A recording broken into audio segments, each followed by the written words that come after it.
And now, it's time for another Dice Tower review with the Game Boy Geek. Hello my friends, it's the Game Boy Geek here. Today we're going to be using our cat-like reflexes and our brain waves, putting them together and trying to be the fastest one to recognize a pattern and then grab some cups. We're looking at Cup a Cup. This is from R&R Games, ages 6 and up, plays for 3 to 8 people, plays very quickly too. It says 10 to 20 minutes, but it's probably a lot less than that. Actually, I'm going to show you live here in a little bit what a round looks like. So let's take a look. It's a little dexterity brain wave game. I'll show you how it's played. I'll see you on the other side.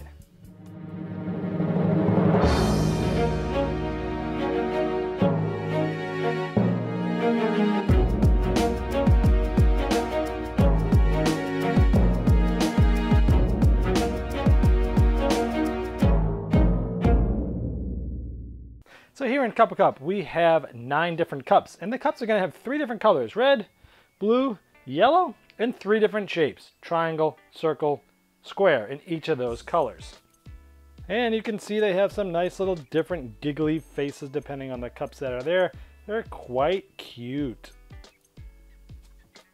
You're trying to collect a certain amount of these cups depending on the amount of players that are there. Let's talk about how you get these cups. Well, there's dice here, and there's 2 dice, and they have different things, and depending on what happens is you may see you're going to basically trying to finish a pattern. So I have these dice here, and if I rolled it and I see a red triangle and a yellow triangle, here what would be the third thing that would finish this pattern? Well, we have a red triangle and a yellow triangle. The third would be a blue triangle. So if this was rolled, the first person to grab the blue triangle cup and put it in front of them has it.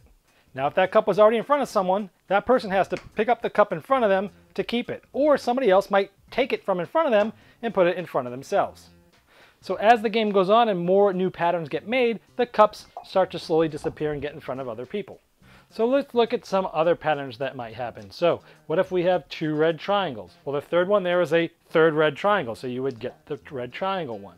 Same thing, 3 blue circles, you'd get a blue circle. How about a blue circle and a red circle? Well, the third of that pattern would be a yellow circle. We have here's this, a blue circle and a yellow square. So the third thing would be a red triangle, because we have a circle square of 2 different colors, and the other one's going to be the third color and the third shape. So those are the different types of patterns that you can see here. Now let's show this in real time, how this happens and how fast, because it's real time. Someone's rolling the dice and it's a race to get the cups. Let's show you this in real time and see what it really looks like in play. There you go. You see the dice over there? Couldn't find it. No! No, I can't take it. You have to do it. Same one. Figures. I saw that. 3-0. Let's go. Let's go. 4-0. No! Wow, what a shutout from Dan. Do you think Greg can redeem himself? No way, Dan's way too fast. Let's check out another round of this. All right. Oh, that's wrong. Right there.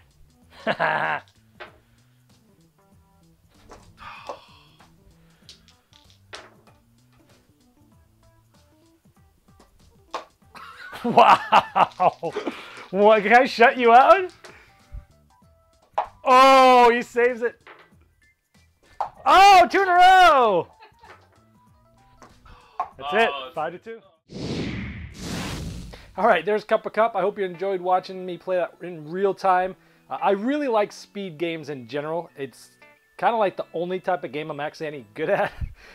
For some reason, my brainwaves work fast in that regard, and I love the pattern. So I really liked this game. I'm going to be keeping this thing for a while. My family loves it. It's a great family-friendly thing because you can play it with the kids, you can play it with the adults, and sure, sometimes the adults, if they know the game well, they might destroy the kids, but they can let the kids kind of come back and win a little bit, or they can do something like maybe just look with one eye or kind of do something to balance it out. It's a fun game. I mean, it's very simple. Roll dice, grab cups, boom. And it's just that, it's interesting because when you play this game, you think you want to concentrate really hard, but actually that works. I found that works against you. If you're just concentrating really hard, boom, and then it's almost like your brain stops and it thinks too hard. Where if you're kind of like, you're in the zone, you kind of know what's coming, and you just like let your brain go and be active without being so concentrated, it actually works faster. It's a pretty interesting thing. I think this is great for families. It's good for conventions too. You know, you see people rolling the dice and yelling and laughing and grabbing the cups. It's fun in that regards. I like how when you get the cups, you put them in front of you and you still have to guard those cups, and that's always a fun thing to do. If it's in front of somebody, they've got a little advantage to keep it because it's a little bit further away from you, a little bit closer to them. So I really like this game. I'm going to keep it for a long time. If I had any complaint, anytime you put yellow on a white background, it never shows up well. I've had a couple other games like Article 27 where they put a yellow token on a white background. You can't see it. And the only problem with this game is you roll the dice, and if there's a yellow thing on the dice, it's hard to see. Even with great light, it's really hard to make it out. If you roll 2 yellow things, it's really hard to make them out. The cups are a little bit easier because they're a lot larger, but they're still not great. They probably should have chose a different color like green, or if they were going to stick with yellow, they should have done like a black outline, outlining the shape on both the die and the cups. So the yellow is really hard to see. All you gotta do is take a Sharpie and outline it. That's how I fixed mine.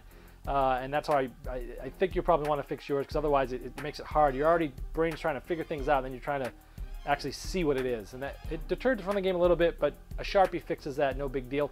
All in all, great fun game, good for kids. It's also good.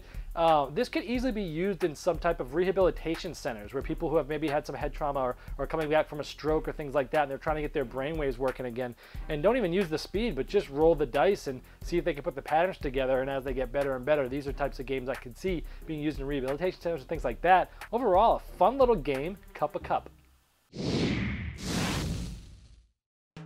Thanks so much for watching the Dice Tower videos. Find more great videos and reviews, as well as our top-rated audio podcast at Dicetower.com. You can also find other great shows at Dicetowernetwork.com. I'm Eric Summerer, and you've been watching The Dice Tower.